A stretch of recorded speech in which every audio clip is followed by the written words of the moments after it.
Well, it's another day to explore a different topic. Today, we are talking about church. In Kenya, I think we are like the leading country, like in East Africa, with a lot of churches. And I don't know if you have ever wondered, like how do they start these churches? Secondly, people are also leaving churches. So I decided that we explore this topic and we unpack the truth.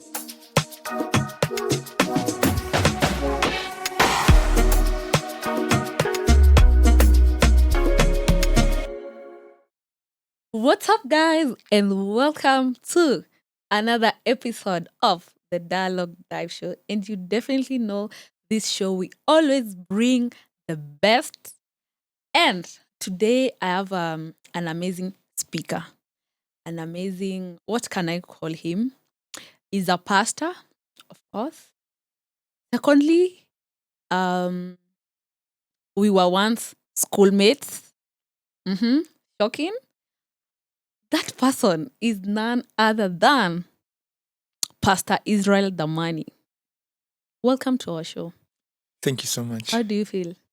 It's good to be here. Mm-hmm. Yeah. Praise God. Amen.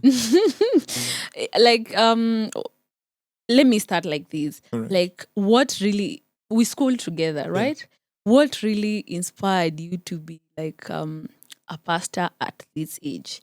Because we have seen so many people, they can decide to be a pastor at 30s, but you decided to be a pastor at young age. Let me start by saying being a pastor is not what you become when you don't have anything else to do. Okay. Being a pastor is a response to your calling. Okay. Yeah. I want to believe that regardless of us pursuing so many things, life can just project a lot of ideas in us for how you should be or else you should become in this life. Yeah. But let me say, for you to become what God has purpose of you to be or else has designed you to be, you're willing to work with God. So apart from just being a pastor, it's not something that I just woke up in the morning and then I decided, oh, let me just be a pastor because I have nothing else to do. Okay. Or else maybe the society is not responding to me in as per how I expect things to be.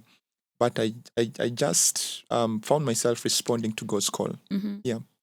Okay, so what do you enjoy most being a pastor? Let me say transformation. Among as many things that as a pastor you can do is to see the joy of the becoming of them that God has brought under your care. Okay. That's the joy I want to believe of every genuine shepherd, of every genuine man that God has called, apart from so many things that men are doing outside here and all those things. I think one of the greatest pride of a pastor is in the becoming of his flocks.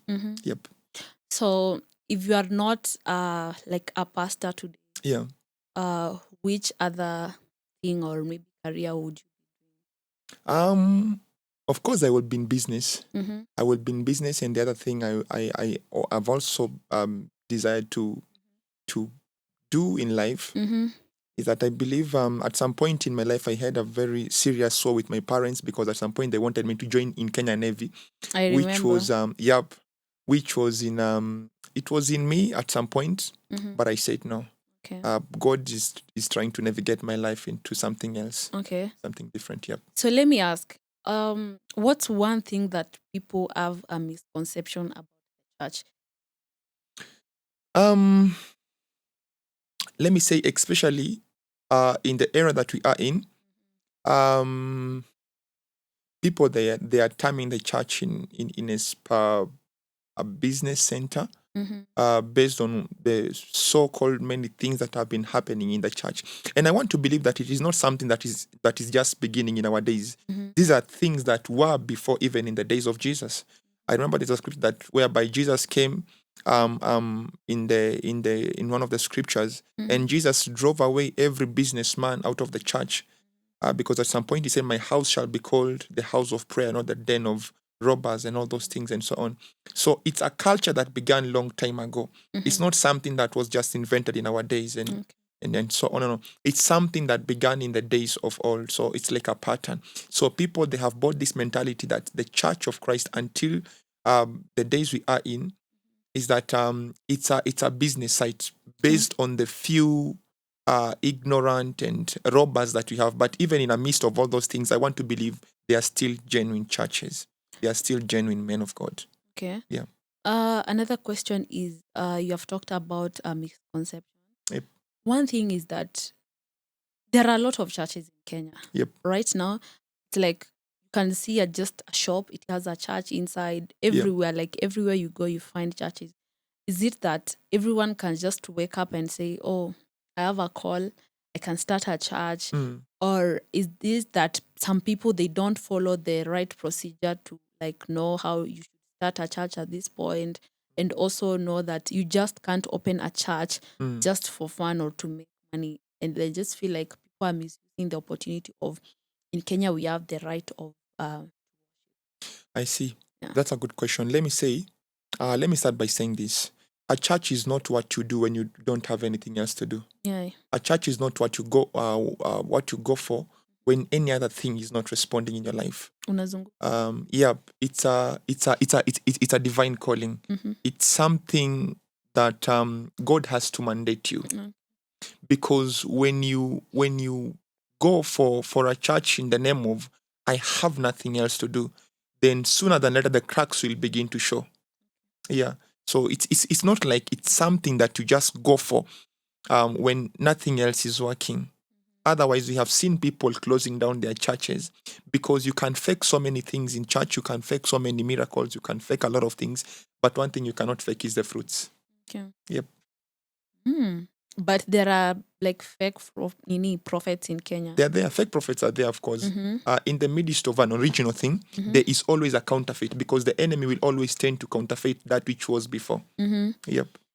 So, let me speak out of experience. For Okay. example, let me ask you about this. We have seen church judging people based on their financial capacity. I see. You find that a pastor cannot recognize you just because you don't have money, but they mostly recognize that family or that person that has money. I see. And this pastor will always call you whenever they're in need. But you that you don't have money, they don't even look like, are you okay? How are you doing? Yeah, doing the follow-up. Yeah, the follow-up. They see. only follow the people that have money. Is it something that is common? Or because I've seen a lot of churches, they're doing that. It's all about money. I see. Yeah. Now, as a pastor, this is what I can say. The pride of every man of God, or else the pride of every pastor, the pride of every shepherd, it should be in the becoming of the people. And we have not really been called for only them that are well able speaking financially, but we have been called for everyone.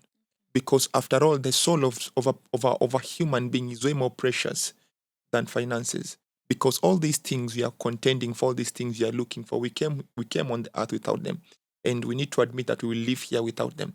So the soul of a man is way more precious, even than all these things they have in life and so on.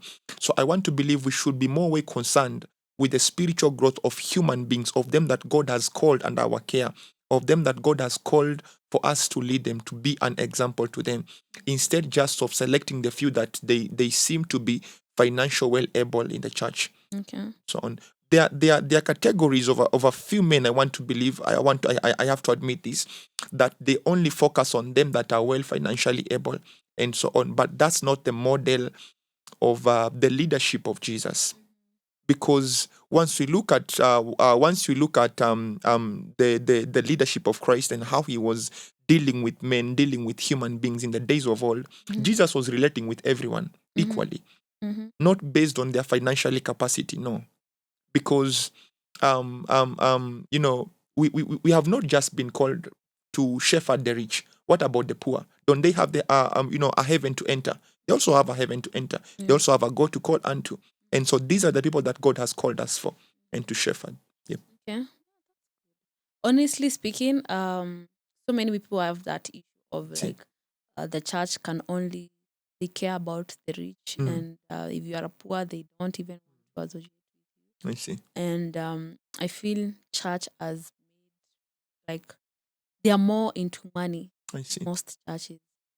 Yeah. So another question is that we have seen church as being like the biggest part to hide hypocrites in the society. I see. And people can use church to hide their dirty like stuffs and everything, but still the church protects them. I see. Like politicians I see. sometimes, you know, as a church we normally bow down to them. Mm. I don't know the reason as to why, but I feel if it's good for a church to like stand up and say we condemn this is not good. But see. I feel some people just like they feel they can just do whatever they want just because they are pastors. Mm. Yeah. How do you feel about it? It is something that is there. I have to admit as a pastor. But one of the things I can say Mm-hmm. is that we have to get rid of our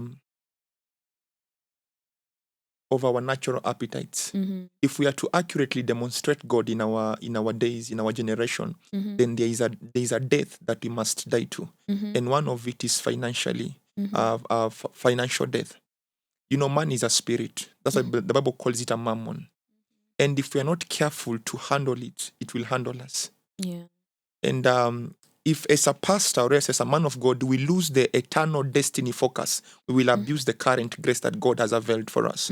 So one of the things you have to understand is that if there is something that God has compared himself with in the whole Bible, is not even the devil. Man is more powerful than the devil. And that's why the Bible asks a question. Choose on this day, shall you serve God or mammon, not Satan? Because money is powerful than the devil. The devil hides himself behind money. And money made Judas to betray Exactly. Jesus. So one of the things you need to understand is that as a man of God, if God has called you, then you must understand the line of your jurisdiction. You must understand the perimeters. You must understand the area of your calling. Because if you don't understand the area of your calling, you will be jumping everywhere. Trying to please people, politicians, because all you are looking for is financial gain and so on. So people are there, men of God are there that are truly lustful for money, not really hungry. Yeah. Because there's a very thin layer between being lustful and hungry. So there are people that their focus is just money. But Jesus posed a question, and he asked a question. He said, what does it profit a man for him to gain the whole world, only for him to lose his soul in hell? Yeah. So when we lose that eternal destiny focus, we will abuse the current grace that God has availed for us. So let me ask you. Yeah. You guys have seen him as a young, right? So do you face any challenges of as a young pastor? Of course, Challenges you're are not there. married. Yeah. You know, there are some also ladies, the temptations that comes of being a pastor. Do you normally face that challenge? A lot of them. A lot. Let me say, I face a lot of challenges. Of course, I have beautiful ladies. They have left my ministry because of their different reasons and so on. So challenges are there. Let me say, there is no single man, even if you're married or not married, no man is immune to temptation. Yeah. Temptations are there based on our different levels of representing God. Based on our different capacities, you will always face temptations. One man says that new levels, they come with new devils.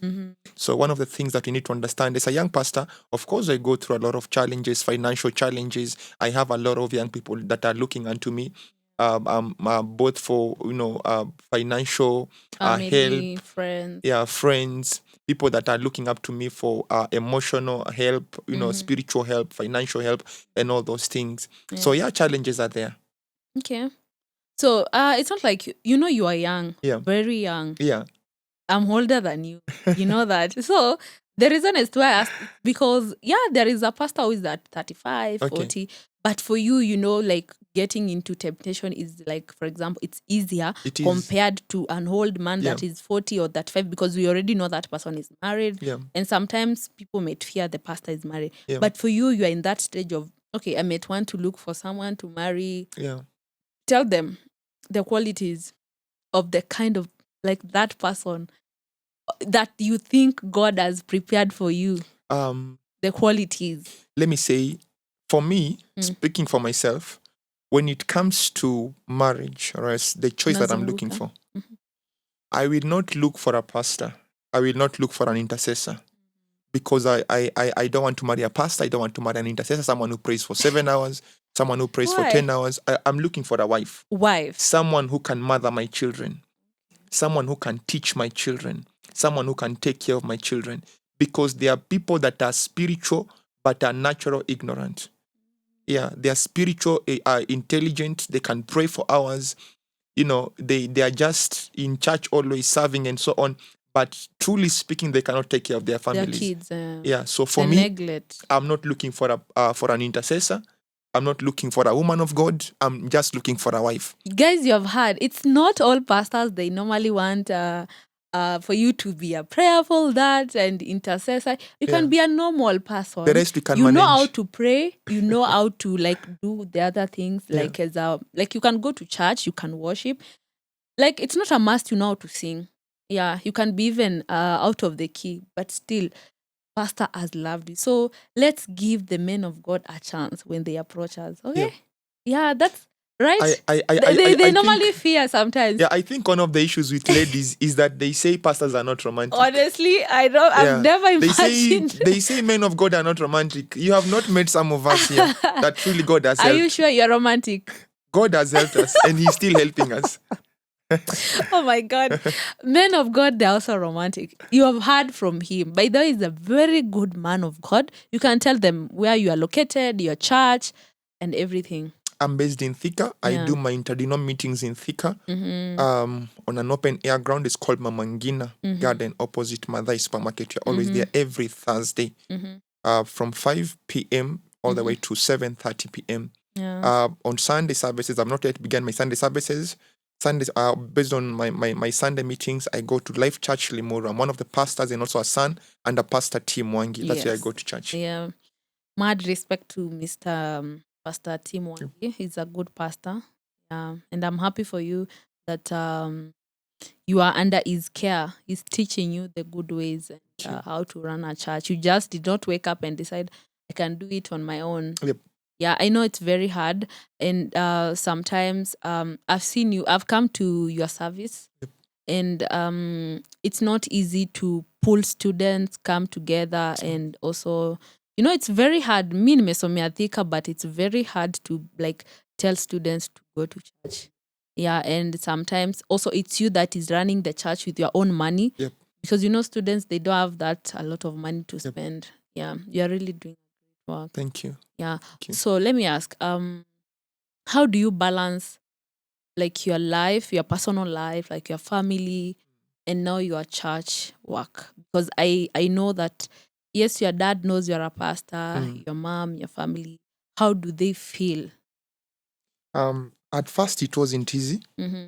There were a lot of issues because personally my mom wanted me to travel. She wanted me to go and work in Seychelles after working for all of my documents were ready and all those things. Mm-hmm. But when everything was set, I refused to go. Mm-hmm.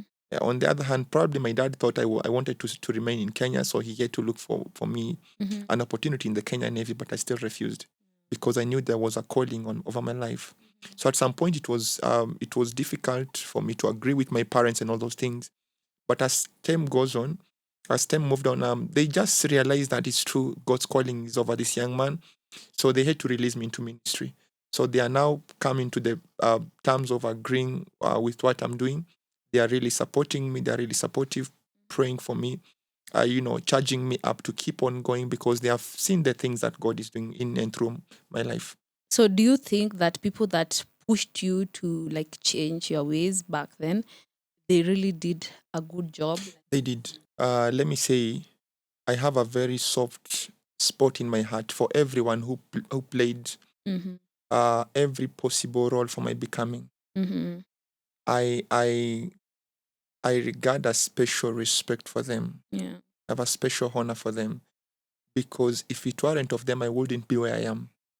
Let me say, each and every one of us that comes along your life. There was a lady I was talking to the other day, and I was telling her, receive everyone who comes along your life as a teacher. It's either they're there to teach you something good or bad, but just make sure you learn something from them. One of the things that I can say based on everyone who pushed me to become what I am is that I'm really grateful. for you and each and every one of them behind then, back then, that pushed me to become the kind of a man I am today. Yeah. They have really, really played a big role. Some of them I don't even know where they are today. Some of them they have ventured into other things.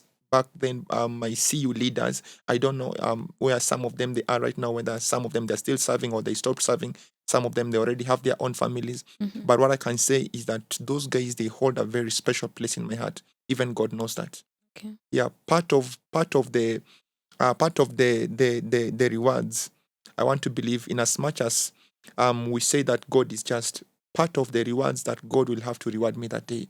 He will need to remember those guys. Mhm. Yeah, Yeah, that's good. Yeah, we were part of his journey. We were so many, yeah. and even me, I lost touch of some people. I hope they're doing fine. Thank you so much. May God bless you. You can tell people out there how they can reach you on social media, and also if they want also to support your ministry. Yeah, because you are really doing a nice work. Okay. And also you can encourage someone there outside. Nowadays people have like lost that interest, like Gen Z's, about church. Mhm. You have to convince them as to why they have to go to church, I because they see. have seen church judging them. Yeah, um Instead of church doing the right way to correct someone, they just judge you out of nothing. I Because see. I have like I was also judged because I had dreadlocks at I some see. point, but it's normal. I think also church judges the way you dress. The way you dress, you don't look like you're umeokoka.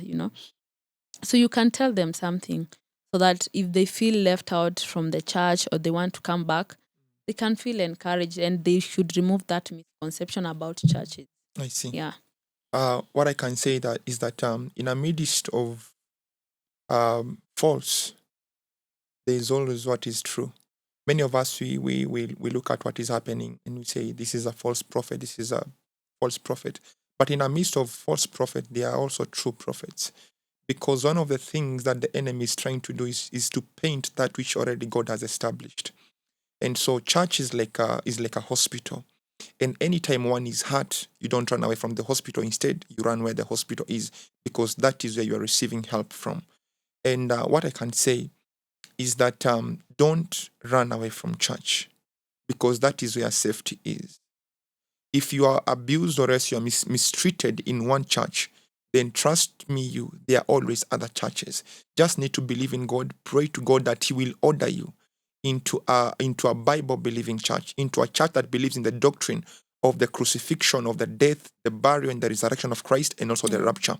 A church that believes in that doctrine is a church that belongs to Christ.